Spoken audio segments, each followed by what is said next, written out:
Ka-Express, isang napakahalagang pagbabalik ang nakatakda para sa Gilas, Pilipinas.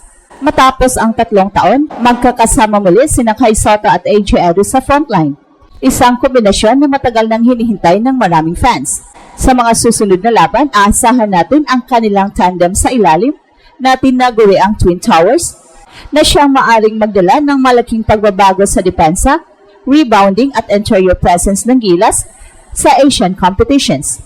Ang pagbabalik nila ay patunay na hindi lang talent ang kinakailangan sa elite basketball, kundi timing, chemistry at strategic planning. Si Kai na may height, shot blocking potential at modern big man skills ay maaring foil sa agility at athleticism ni AJ na kilala sa hustle, switching ability at mobility sa perimeter. Sa kanilang reunion, magkakaroon si Coach Tim ng mas malawak na option sa lineup, pwedeng ipares ang speed at spacing o iturok sa mid-range combos depende sa kalaban. Huwag din nating kalimutan ang epekto sa moral ng team. Kapag kompleto ang tandem at nakakakita ng balanse sa rotations, tataas ang kumpiyansa ng mga guards sa tuwing sa perimeter. Mahalaga ito lalo na sa mga laban kontra sa Asia's elite. Tandaan ang puwersa ng rim protection, second chance points at paint control. At aabangan ang susunod na squad announcement at actual deployment sa laban. Kapag formal na silang sabay sa court, makikita natin hindi lang reunion kundi simula ng panibagong era para sa Gilas. Ka-Express, may magandang balita para sa lahat ng basketball fans sa buong bansa. Magbabalik ang Twin Towers ng Gilas matapos ang halos 3 taon.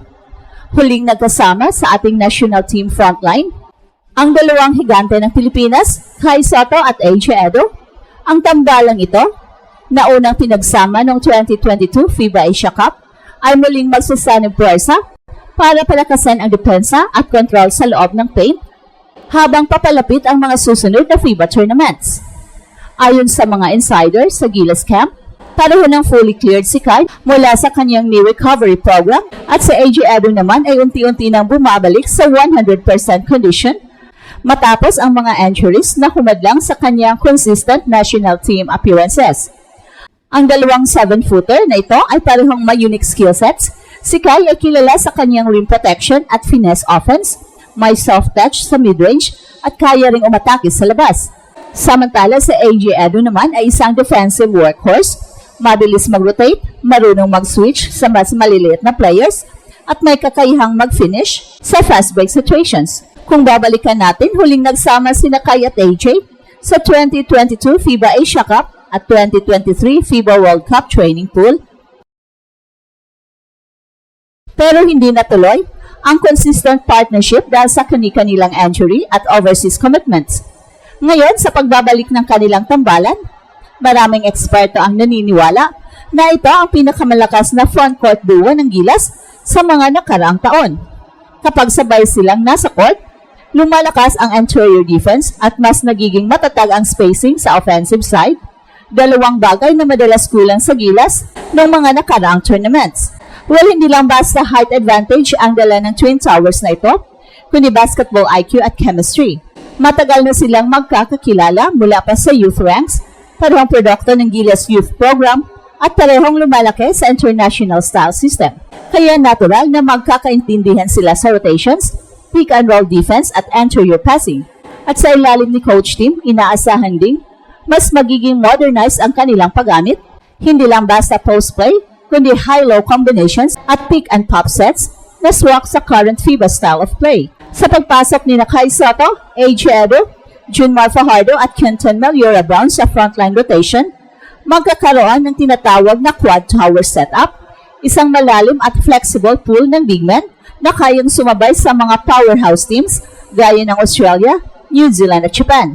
Pero sa lahat ng kombinasyon, pinaka-inaabangan pa rin ang Kai-AJ connection, isang dynamic duo na simbolo ng bagong henerasyon ng Gilas. Para sa mga fans, ang pagbabalik ng tambalan na ito ay hindi lang reunion, ito ay pagbabalik ng pag-asa na muling makikita natin ang isang Gilas team na may balansing depensa, smart offense at matinding puso sa laban. Sa muling pagtatambal ni Kai at AJ, handa na ang Twin Towers na muling iguhit ang blueprint sa modernong Philippine basketball sa international stage. Well, kung titingnan natin ang epekto ng tambalang Kai at AJ sa system ni Coach Tim, malinaw na hindi lang ito tungkol sa laki, kundi sa versatility at balance na kayang magbago sa takbuhan ng laro ng Gilas. Sa mga nakaraang tournaments, madalas hirap ang national team kapag nagkukulang sa rim protection at defensive rebounding, lalo na laban sa malalaking frontlines ng Oceania teams. Pero ngayong sabay ng available sina Kai at AJ, may tunay na wall sa ilalim ng ring, isang kombinasyon ng height, mobility at instinct na bihira sa Asia. Si Kai na mas agresibo ngayon matapos ang kanyang recovery period ay patuloy na nagiging stretch big na kayang magbigay ng spacing sa offense, may soft jumper, kaya niyang i-pull out ang kalaban sa paint at magbigay ng driving lane para sa mga guards tulad ni na Sergio Perez at Dwight Ramos. At sa kabilang banda, si AJ naman ay epitome ng hustle, rebound machine, shot blocker at silent enforcer.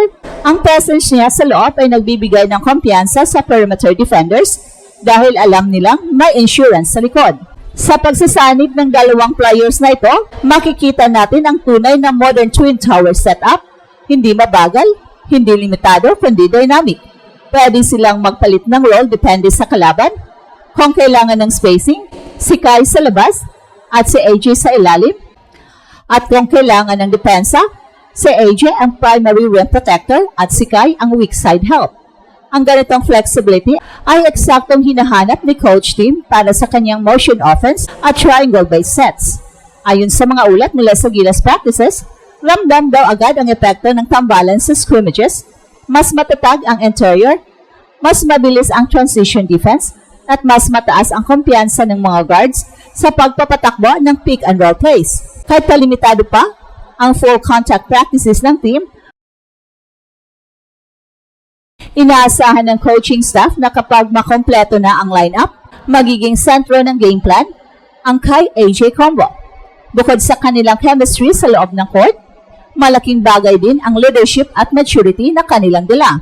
Si Kai bilang global player na may exposure sa NBA, Japan B-League at NBL Australia ay nakapagbibigay ng international standard mindset. At si AJ Edu naman na consistent sa kanyang positive energy at work ethic ay nagbibigay ng inspirasyon sa mga mas batang miyembro ng team. Sila ngayon ang mukha ng bagong era ng Gilas frontcourt, mga batang higante na hindi lang nakasandal sa height, kundi sa dedikasyon at disiplina. At sa darating na mga buwan, maraming matang nakatutok kung paano nila ipagpapatuloy ang momentum na ito sa FIBA World Cup Asian Qualifiers. At ito ang Express Info kung saan bawat kwento ginulat ang mundo. Don't forget to like and subscribe.